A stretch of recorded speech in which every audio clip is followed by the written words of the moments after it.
I'm Captain Brant. And I'm Captain Barrett McMullen, and welcome to No Limits Fishing, where there are no boundaries, no fish too elusive, no challenge too great. Our goal here at No Limits Fishing is to provide unparalleled access and insight to the fishery in southeastern North Carolina. Man, that is impressive, Barrett. I got to tell you, we are. This is our very first show. We are hoping to provide great information for fishing, as Barrett said, off the Brunswick County coast. And my hair is getting blown by the wind right now. It's tough out here. Yeah, well, I appreciate your acknowledgement. I've been practicing, rehearsing for weeks, but yeah, golly, this wind absolutely will not quit. I mean, it is so frustrating. We've tied every rig 3 times, cleaned the boat, scrubbed the fiberglass off the boat. We're doing everything we can to get ready to go fishing, and if this wind will ever cooperate, maybe it'll happen. Yeah, I stepped out of the front door this morning and got blown back in. I had to come get this jacket on, but we have been doing some fishing. We are finally getting into spring, working towards summer. And this past weekend, the wind laid down. Quite a few boats got to head offshore and had some really good Gulf Stream fishing action. Yeah, it's extra frustrating, I should say, that you know, the fish are out there. We're getting these little small windows to go, and you know, when the timing is right, you can get off of work or whatever, you can get out there, we can catch some fish, but we can't get any consistency with this weather, and that's really been what's so frustrating, is no consistency. And then when you actually do get out there, the fish are thick as fleas. I mean, the guys are just killing them. Yeah, that's what, so, you know, we can't always focus on the bad. So when you can go, what the guys this past weekend, that's a lot of our charter boats here out of the Ocean Isle Fishing Center and other area fishermen, found some really, really good action in the Gulf Stream. The dolphin have finally showed up, or mahi-mahi, if you want to call them technically. So they caught a lot of the dolphin fish, mostly averaging in the 10 to 12 pound range. That's typical.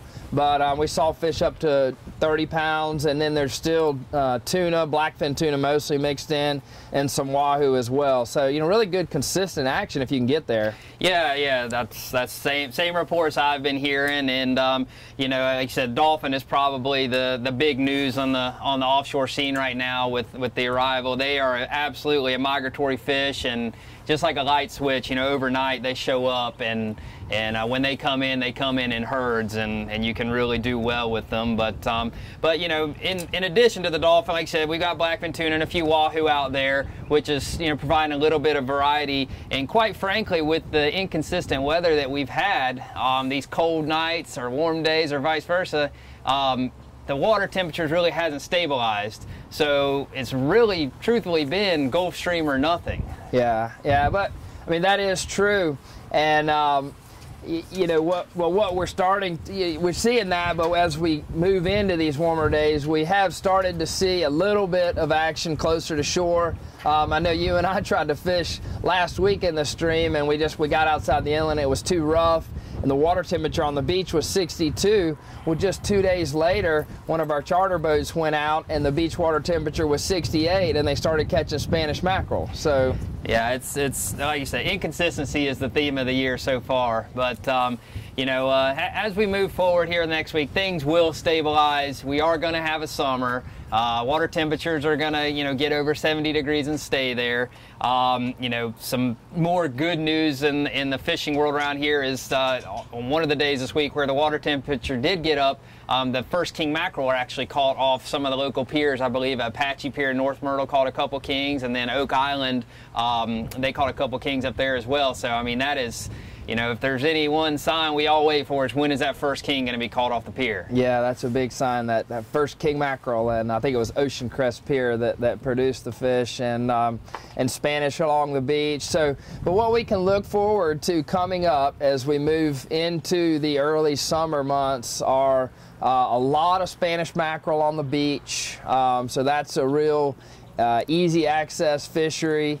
We'll see increased numbers of king mackerel closer to shore, and believe it or not, the elusive black sea bass will become legal to keep starting June 1st. So, you know, that's I've got my frying pan warmed up. So when the federal government says go, I will have black sea bass on my plate. You and everybody else. That's another topic for another day. But boy, it makes for a tough day of fishing. It hurts your feelings when you've got a nice 2-3 pound black sea bass and you got to send them back. But yeah, their days are numbered. They're coming. We're less than a month out, so everybody's looking forward to that. Yeah, and speaking of closed fisheries, the grouper, they just opened not more than a couple weeks ago, the 1st of May.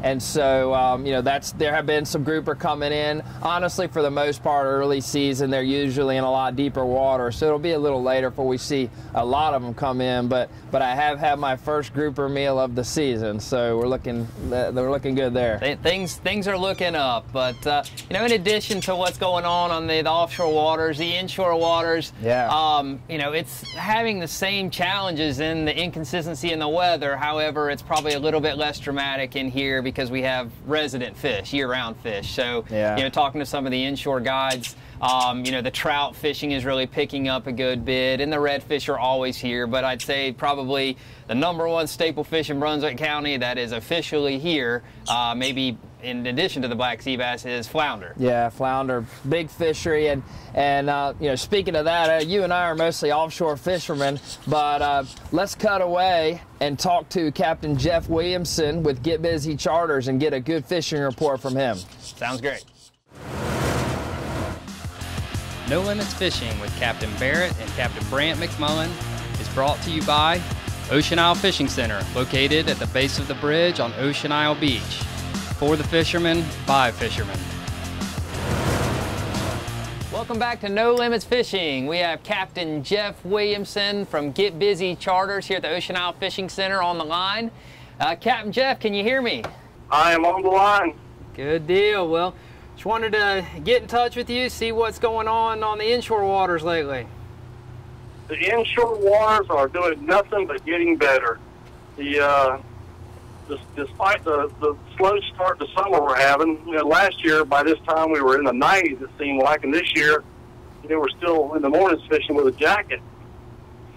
Yeah. But the flounder are starting to show up, right on, you know, pretty much right on time. There's some small fish moving in. You know, we're picking at them, keeping a few keepers here and there. Jeff, what's the size limits right now on flounder?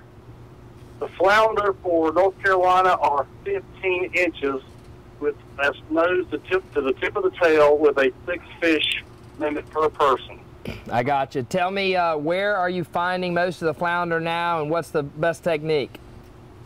Right now, the best fishing is had over in around the inlet. There's a few fish way back in the river, but most of our fish right now are being caught around the inlets on live bait or the Berkeley Gulf shrimp fished on the bottom. Sounds good. Sounds good. You seeing any other species? Yeah, the redfish are still here, strong.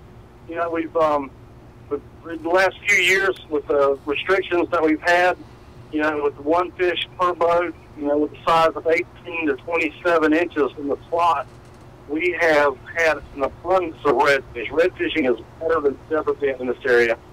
Yeah, that's been a real savior, I know, for the wintertime fishery, too. It sounds like it's just continuing right on into the spring, so they're, I guess, a nice little bonus to add to the standard flounder fishing, right?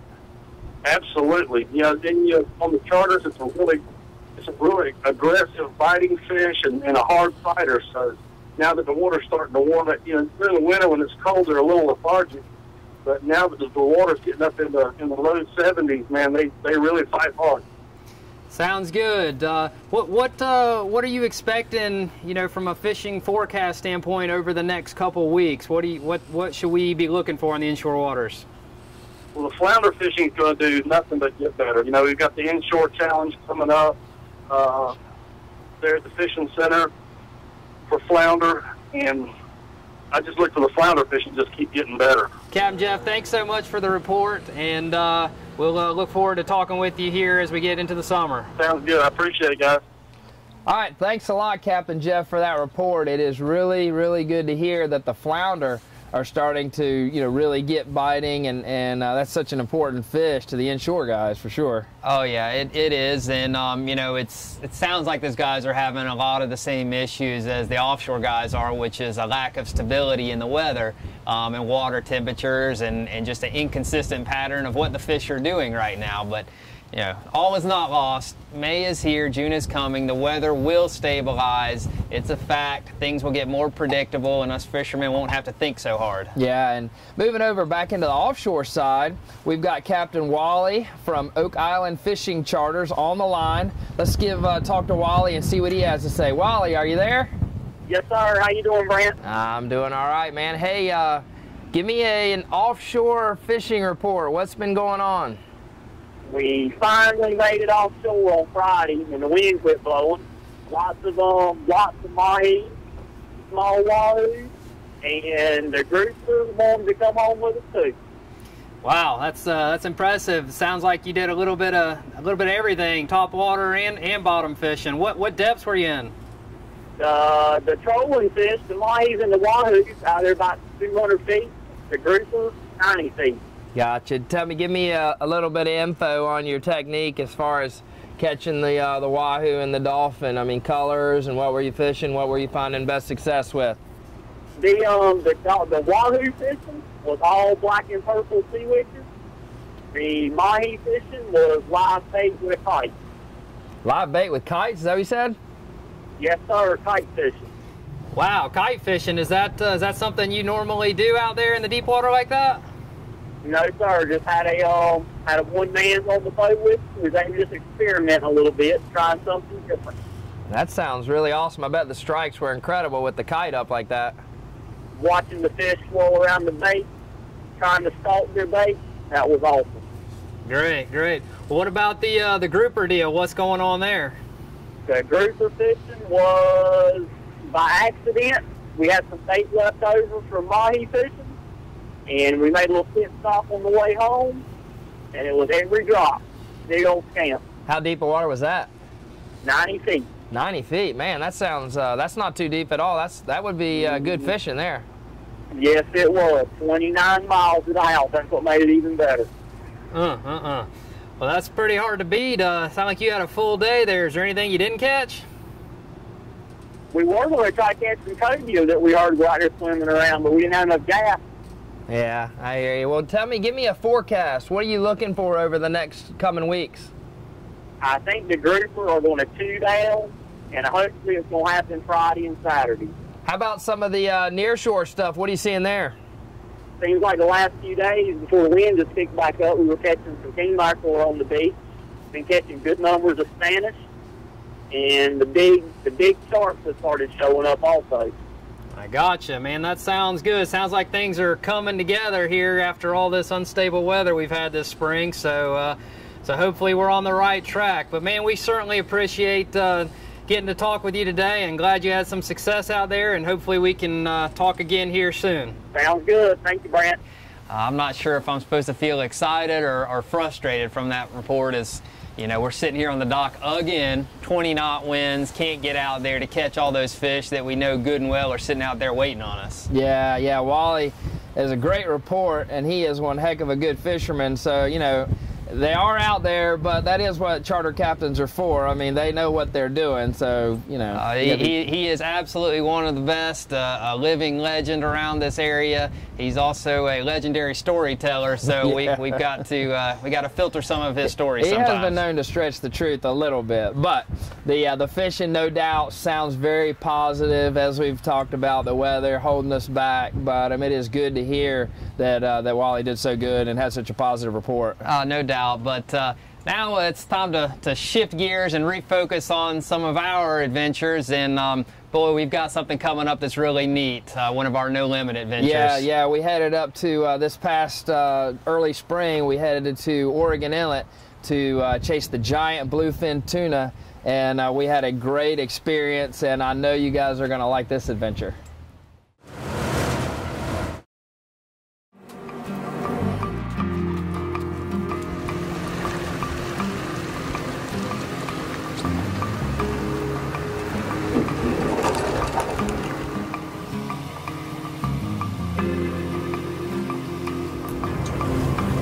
Pretty wild. They do some serious fishing out of here. Question. We know the fleet's going for them. That's how the bait are going to roll out. Yeah, we're gonna play it by ear. You want to get in line behind these baits, or you want to go on because you're getting me a little bit fouled up?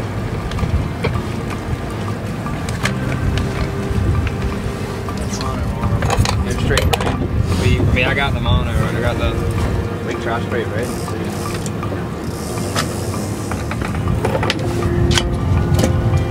Yeah, turn your spreader lights back on. I can't see you.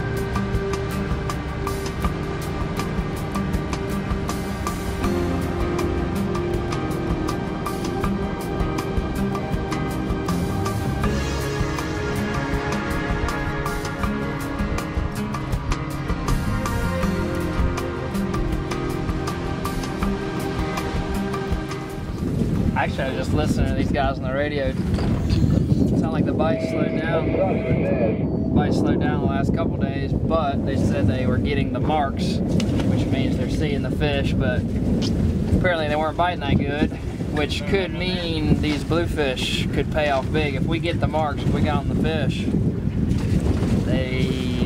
it'd be hard for them not to bite those right there.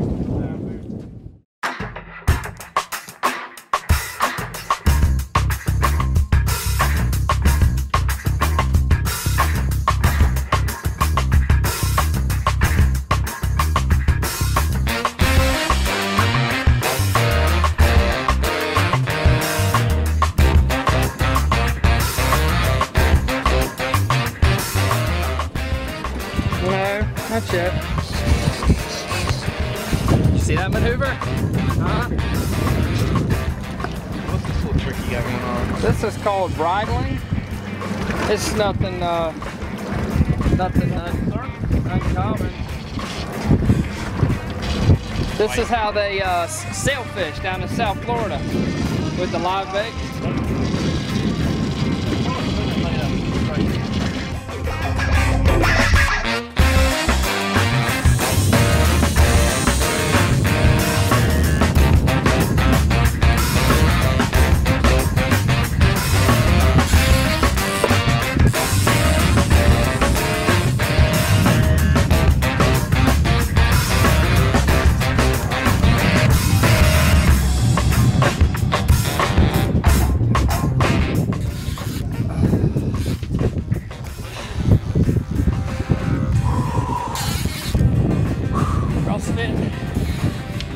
Beach.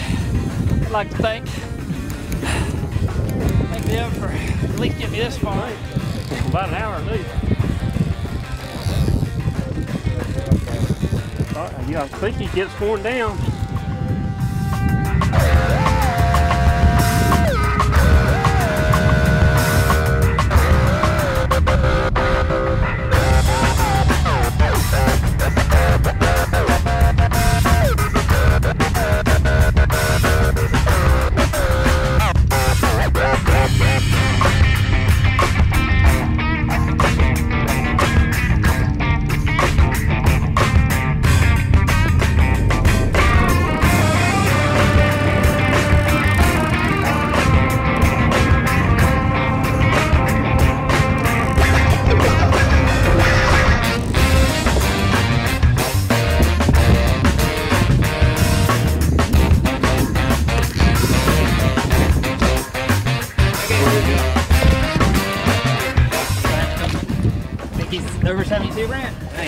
good keeping fish. You want to keep one, that's a good one. We definitely want to keep one if he's not over 72. He ain't 72.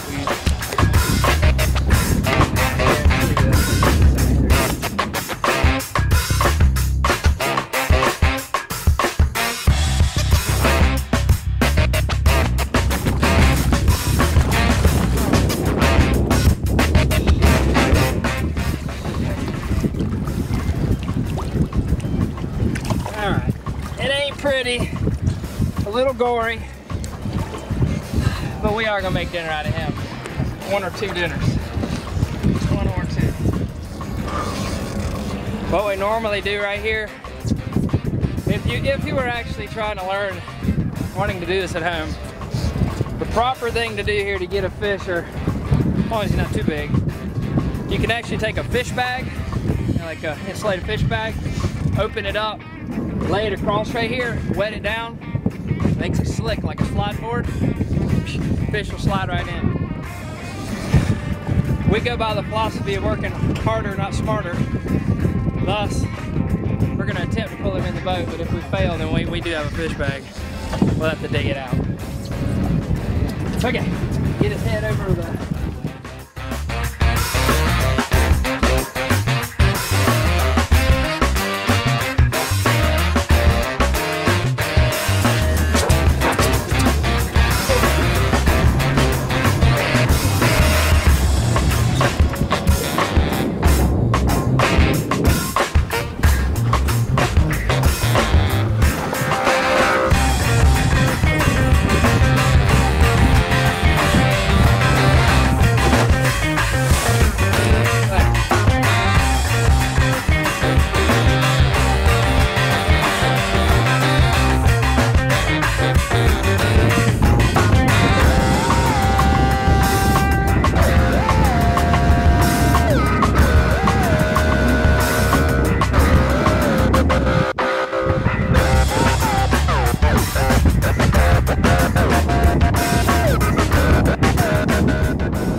So we're gonna take the bluefish. We caught a bunch of fish already. Now we're gonna try to be creative. We're gonna put the blue on the kite. Problem is, we don't have much wind. Blue can pull the kite down. I don't know how this is gonna work, but what I'm gonna do is I'm gonna try to trim most of his tail off. Basically reduce his horsepower by a lot, so that he can, hopefully he won't have quite as much juice to pull the kite down with.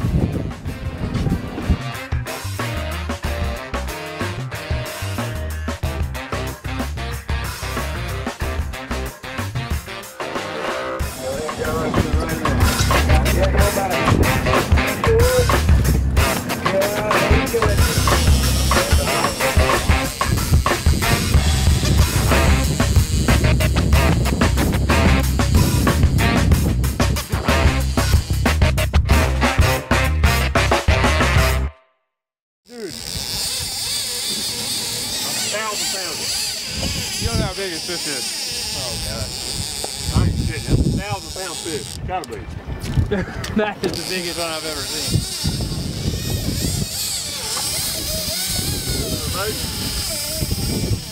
Nothing.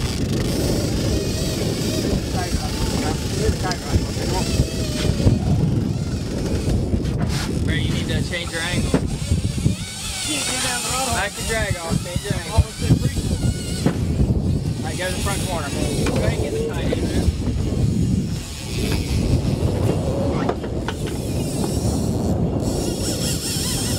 Words just came out of my mouth. I said, we're going to really have a problem when the second one gets on.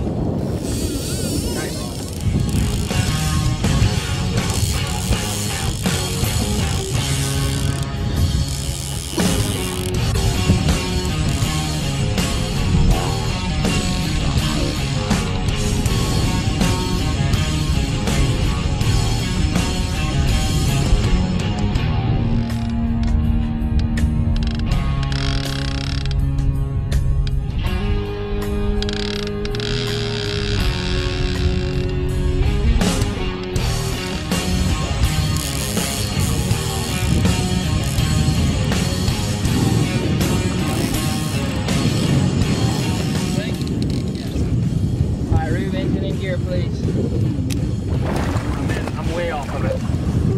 Take your time with him. I'm way off my direction. Oh yeah. Look at that.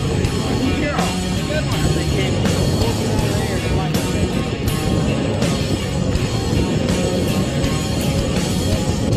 Don't turn back to your right, dude. okay. Alright, I'm just gonna cut him whenever. Those are dead.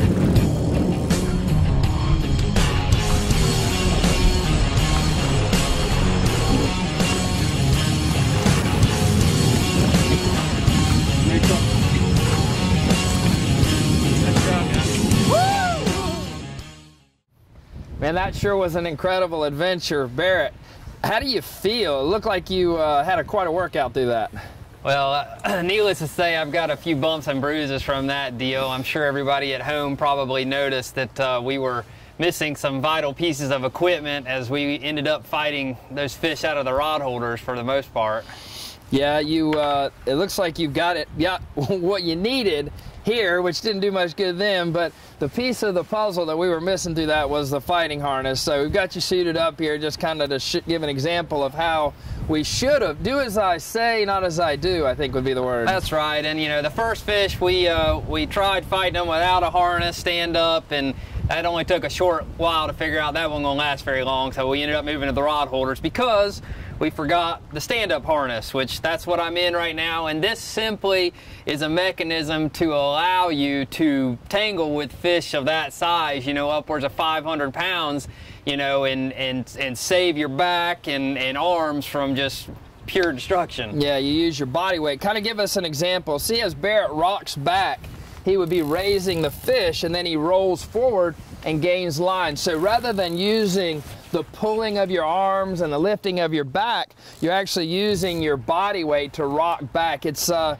guess if anything, maybe your legs, your quads are really what's being worked out there. So it's much different, you know, than some of those early scenes you saw in the video where we were trying to catch the fish on the lighter tackle. Yeah, it makes all the difference in the world. But man, you know, beyond that, it was absolutely incredible fishing. We did some neat things as far as, you know, there's so many fish there, we got to play with them essentially. Right, and the kite deal, man, tell me about that. That was incredible. Yeah, if you noticed in the video, what we did, we took some of our live baits, which were the bluefish, and what you do is you suspend a kite off of a line, and then you take your fishing line, such as this, with the hooked bluefish on it, and suspend it from the kite and then down in the water. And what that does is present that bait to where he's splashing right on the top. He can't go down, he can't run, he's just splashing. And of course the splashing is what signals the fish below. And then what happens? A Volkswagen got dropped from an airplane.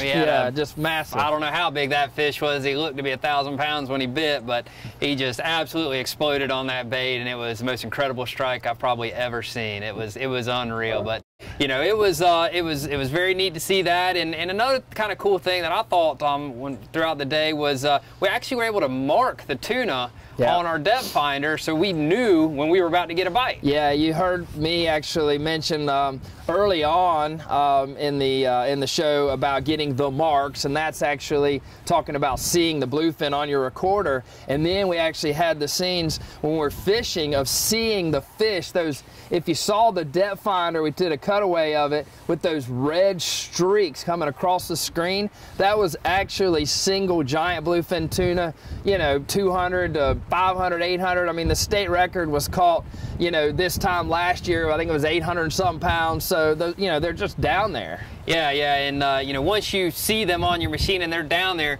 they don't get to be 800 pounds by not eating. Yeah. So, you know, you see them, they're down there, you drop a bait to them, and it's hold on tight and get ready. Imagine if you were that bluefish getting dropped in.